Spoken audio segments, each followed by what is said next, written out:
Good Tuesday morning, everyone. This is Mary Elizabeth with Sacred Love Tarot, and this is your collective general energy reading for today, July the 2nd, 2024. Thank you so very much for turning up and tuning in, for liking, subscribing, commenting, hitting the notification button, and sharing.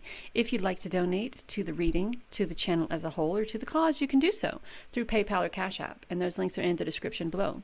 Remember, subscribing, commenting, sharing, following, subscribing, all of that just takes a moment of your time. Just one simple moment of your time. So here we go. Let's see what our energy is around this beautiful and wonderful July the 2nd. All right. So we have the Magician, the King of Swords. All right. So when we have the Magician, we really talk about us stepping into our divine power, right? We talk about using all of the elements around us to create something of substance and something of balance and something of spiritual alignment, right? We offer gratitude to where gratitude it needs to be shown. We offer gratitude to have this opportunity. We offer gratitude for our spiritual connection. We offer balance and stability. We offer gratitude for the balance and stability that the spiritual connection brings. We offer logic. We offer balance and independence and growth and opportunity and nurturing and empathy and compassion. And what I feel with the King of Swords is that sometimes this is something that has to be learned by others. I think that we are so as humans having this experience, this worldly experience, we have a hard time tapping into the understanding of this universal connection between spirit and self. And sometimes with that Seven of Swords energy, and it makes me laugh because this whole thing is making me feel like you may be feeling that it's all a ruse, all a coup, all a big, a ruse, a coup, or a really big to-do. That you offer this you offer this feeling of being open to experiencing all of this this spiritual growth, abundance, balance, magic, gratitude. And you try to study, you try to learn, you try to put a little bit of logic behind it, but there's just something about it you really don't understand. And it almost feels like there's this fear of letting one's guard down and a fear of being taken advantage or being lied to, deceived, taken from. If you were to kind of let your guard down and allow yourself to be open to divine law, just to the spiritual connection. So kind of what I want to say is, and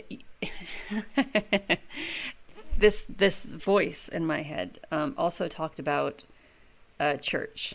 And I don't want to get churchy or preachy. I'm not a churchy person. I feel that, outside is my church. I don't need to go into a building and place something in an offering plate for the powers that be to recognize me, to see me, to offer me divine guidance, divine protection, divine connection. So there is also this feeling I get here with this Seven of Swords and this King of Swords energy about putting logic behind it and really feeling like there are those who would rather take,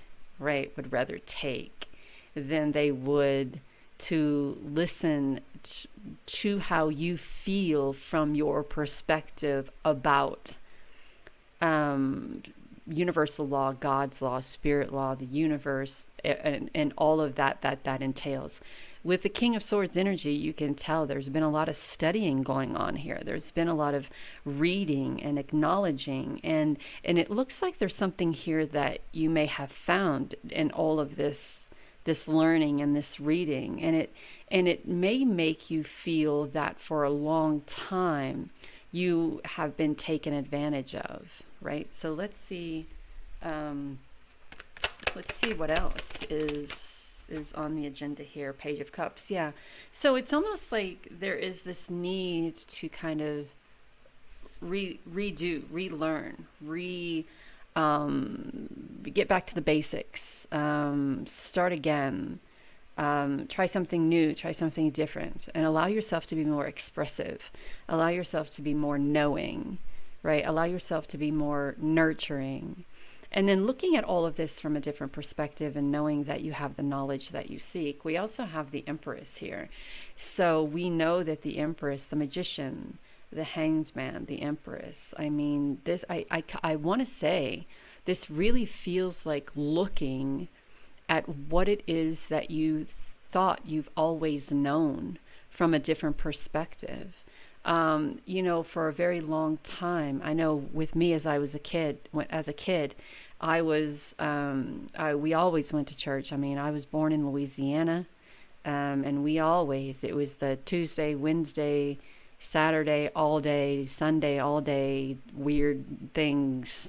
And there was just something about the church that always confused me. It didn't sit well, and I'm going to try to not be preachy. It just didn't sit well. And as I got older, nothing changed. I was more guided towards the outdoors. I was more guided towards energy. I was more guided towards the flowers and the trees and the meadows and the swamps and the water and the mountains and the hills, and being out there and really communing with all of that, as opposed to like everybody else going into this building and sitting in a pew and listening to some man speak and then passing around an offering plate. And we were poor. We lived in a trailer on cinder blocks. We were that, we had the car in the front yard that didn't work on cinder blocks with the A-frame holding up an engine. You know what I'm saying? So it was hand-me-downs for Christmas, and wearing those hand-me-downs and presents from shit that cousins didn't want. So, and then when I got older and I was in an abusive relationship and I went to the church for guidance and for help, and this is what put the straw on the camel's back. When I went to church and expressed what was happening to me, the physical abuse, emotional, sexual, and psychological abuse, the pastor said, "You have to forgive." And I went, "You forgive him, I'm out." And I walked out and never been back.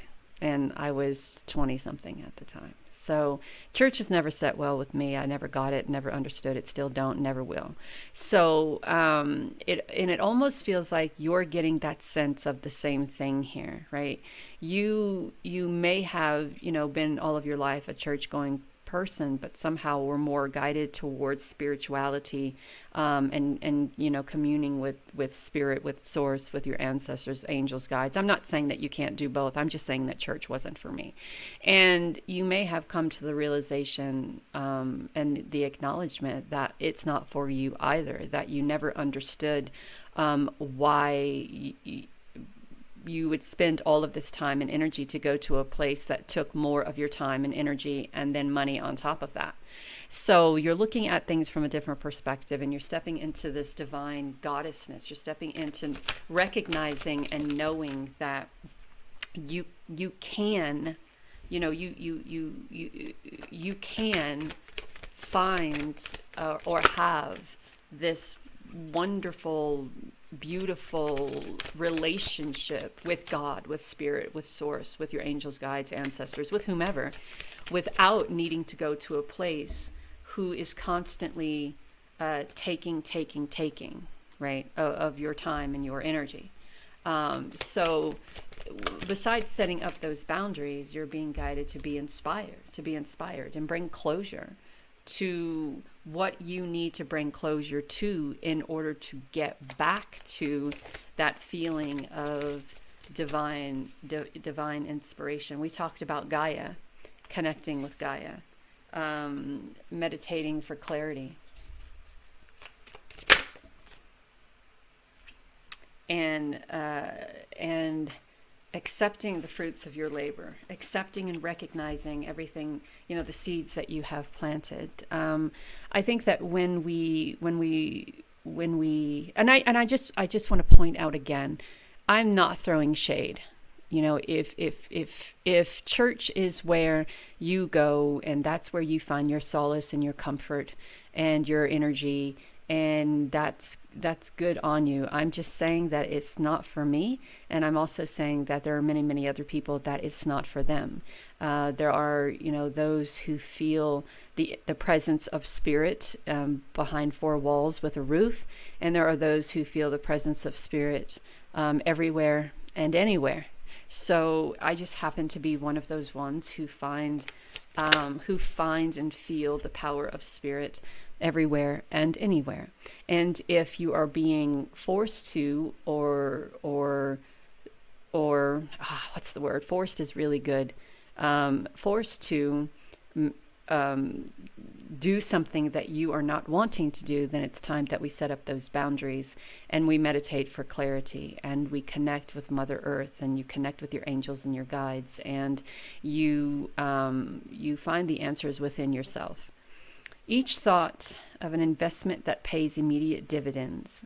So invest wisely. You have the power to choose your thoughts and align with love, peace, and harmony at your request. We will gladly attune your energies to high frequencies. So ask for what it is that you want. Ask for what it is that you desire. Ask for what it is that you feel divinely guided to or invested in, and allow spirit to attune you to those frequencies. And remember to protect yourself and find inspiration where you find inspiration. It's really hard to find inspiration where you are forced to find that inspiration. So I hope this helps, my loves. Know that you are divinely guided and loved. Talk soon.